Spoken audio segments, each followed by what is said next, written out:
বাংলায় একটা কথা আছে, ঘরের শত্রু বিভীষণ। এর থেকে সোজা ভাষায় একটা কথা আপনারা জানেন যে ঘরের ইন্দুর যদি বেড়া কাটে, এই বেড়া ভাই আপনি কোনোভাবেই টিকাইতে পারবেন না। তো ইরানের জন্য এই মুহূর্তে সবচেয়ে ক্রিটিক্যাল একটা সিচুয়েশন হচ্ছে ঘরের ভেতরে ইঁদুর কাড়া। তবে দিন শেষে চীনের সহযোগিতায় এই ইঁদুরদেরকে আইডেন্টিফিকেশন করার জন্য একটু রাস্তা পেয়েছে ইরান।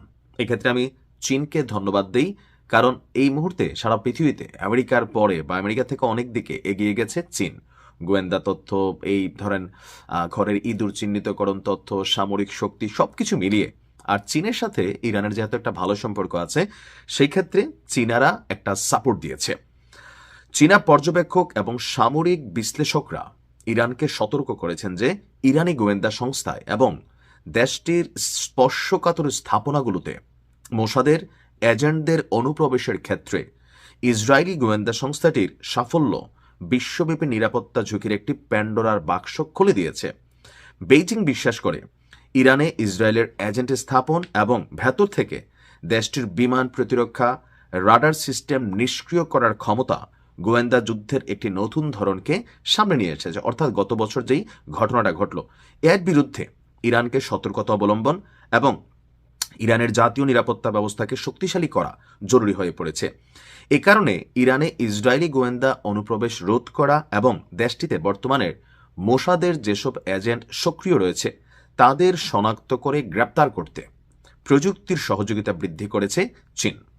প্রকাশিত এক প্রতিবেদনে বলা হয়েছে, ইরানের সরকারি ডেটাবেস এবং সফটওয়্যারে যে সিভিল রেজিস্ট্রি এবং পাসপোর্ট ডেটা অন্তর্ভুক্ত ছিল তাতে ইসরায়েলি এজেন্টরা কিভাবে ঢুকতে পেরেছে তা তদন্ত করতে চীন এবং রাশিয়া ইরানকে সহযোগিতা করছে।